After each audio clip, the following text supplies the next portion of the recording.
नमस्कार दोस्तों, मैं अमित कुमार स्वागत करता हूं आप सभी का एक बार फिर से अपने YouTube चैनल रेयर फैक्ट्स में। दोस्तों, आज की वीडियो में हम बात करेंगे अब्दुल गफ्फार खान के बारे में, जो कि एक स्वतंत्रता सेनानी थे।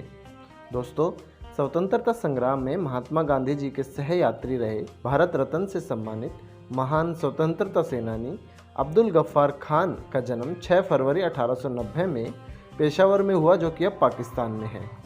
वह अपनी 98 वर्ष की ज़िंदगी में कुल 35 साल जेल में रहे थे। सन 1988 में पाकिस्तान सरकार ने उनको पेशावर स्थित घर में नज़रबंद कर दिया था और उसी दौरान 20 जनवरी 1988 को उनकी मृत्यु हो गई थी। दोस्तों, आज के समय में भारत रत्न गफ्फार खान जैसे स्वतंत्रता योद्धा के त्याग और संघर्ष से हमें मौजूदा राष्ट्रीय अंतर्राष्ट्रीय राजनीतिक मूल्यों और भटकाओं को जानने की दृष्टि मिलती है। गांधी जी के कट्टर अनुयायी होने के कारण ही उनकी सीमांत गांधी की छवि बनी। उनके भाई डॉक्टर खान साहब भी गांधी जी के करीबी और कांग्रेसी आंदोलन के सहयोगी रहे। अविभाजित हिंदुस्तान के ज़माने से भारत रत्न खान अब्दुल गफ्फार खान को कई नामों से जाना जाता है।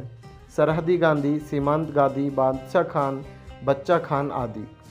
एकनाथ ईश्वरन गफ्फार खान की जीवनी non violent soldier of Islam में लिखते हैं कि भारत में 2 गांधी थे, एक मोहनदास करमचंदी और दूसरे खान अब्दुल गफ्फार खान। उनका जन्म पेशावर में एक संपन्न परिवार में हुआ था। गफ्फार खान बचपन से होनहार बिरबान रहे। अफगानी लोग उन्हें बाचा खान कहकर बुलाते थे।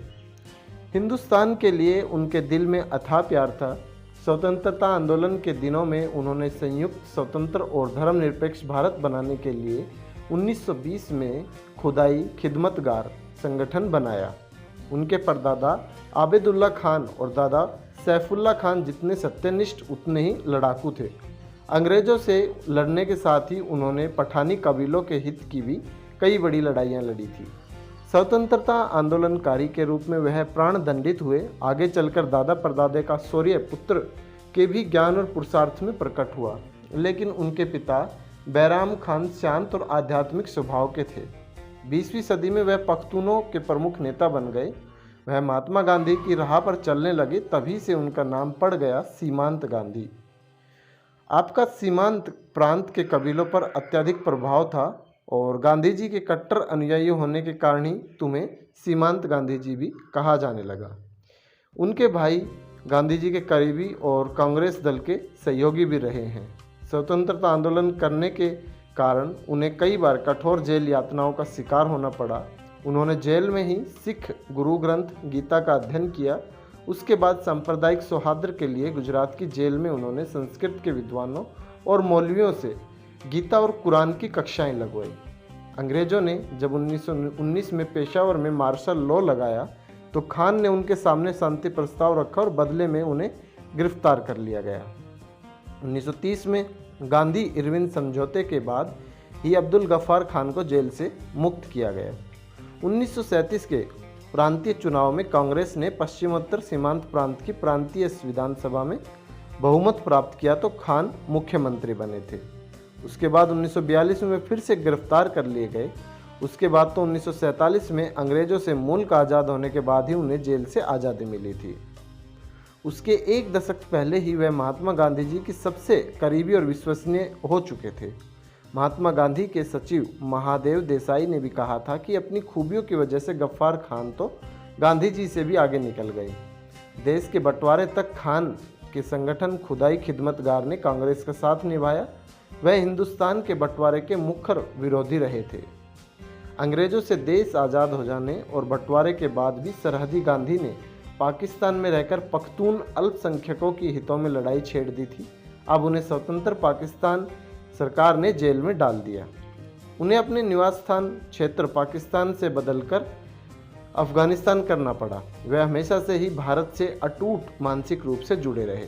उन्होंने 70 के दशक में पूरे भारत का भ्रमण किया। सन 1985 में कांग्रेस शताब्दी समारोह में भी वो शामिल हुए।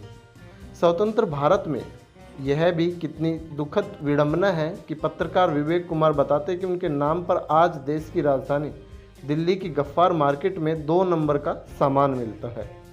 खान अब्दुल गफ्फार खान कहते हैं कि इस्लाम अमल, यकीन और मोहब्बत का नाम है। उन्होंने कांग्रेस के समर्थन से भारत के पश्चिमोत्तर सीमांत प्रांत में ऐतिहासिक लाल कुर्ती आंदोलन चलाया।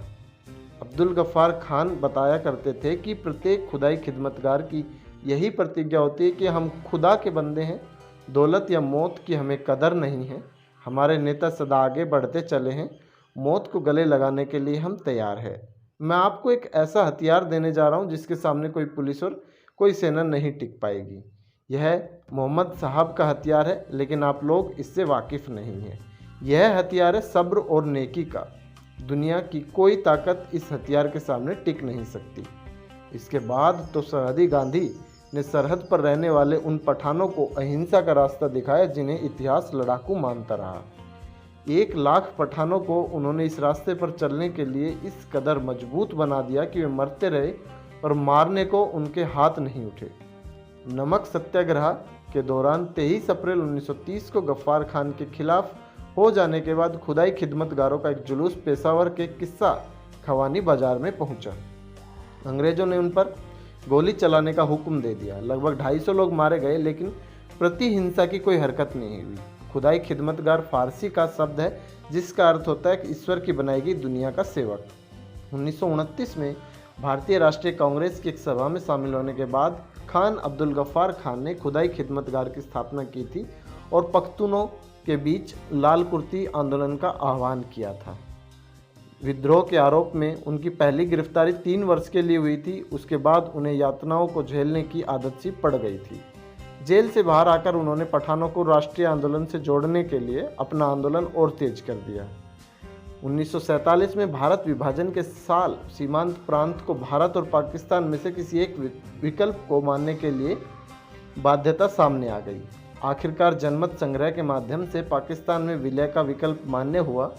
खान अब्दुल गफ्फार खान तब भी पाकिस्तान और अफगानिस्तान के सीमांत जिलों को मिलाकर एक स्वतंत्र पख्तून देश पख्तूनिस्तान की मांग करते लेकिन पाकिस्तान सरकार ने उनके आंदोलन को कुचल दिया। अपनी डॉक्यूमेंट्री द फ्रंटियर गांधी बादशाह खान टॉर्च ऑफ पीस के बारे में बताते हुए मैकलोहान ने लिखा है कि 2 बार नोबेल शांति पुरस्कार के लिए नामांकित हुए बादशाह खान की ज़िंदगी और कहानी के बारे में लोग कितना कम जानते हैं। 98 साल की ज़िंदगी में 35 साल तो उन्होंने सिर्फ जेल में इसलिए बिताए कि इस दुनिया को इंसान के रहने की एक वो बेहतर जगह बना सके। सामाजिक न्याय, आज़ादी और शांति के लिए जिस तरह जीवन भर वो जूझते रहे, वह उन्हें Nelson Mandela, Martin Luther king junior और महात्मा गांधी जी जैसे लोगों के बराबर खड़ा करती है। तो दोस्तों, ये थी आज की वीडियो। आज की वीडियो में हमने पूरी तरह से अब्दुल गफ्फार खान की जीवनी को जाना, उनके बचपन से लेकर उनके मरने तक। आई होप आपको वीडियो पसंद आई होगी और कुछ नई जानकारी आपको मिली होगी। दोस्तों, वीडियो पसंद आई तो प्लीज़ मेरे यूट्यूब चैनल को सब्सक्राइब कीजिए। मिलते हैं दोस्तों एक नई वीडियो में बड़े इंटरेस्टिंग टॉपिक के साथ। तब तक के लिए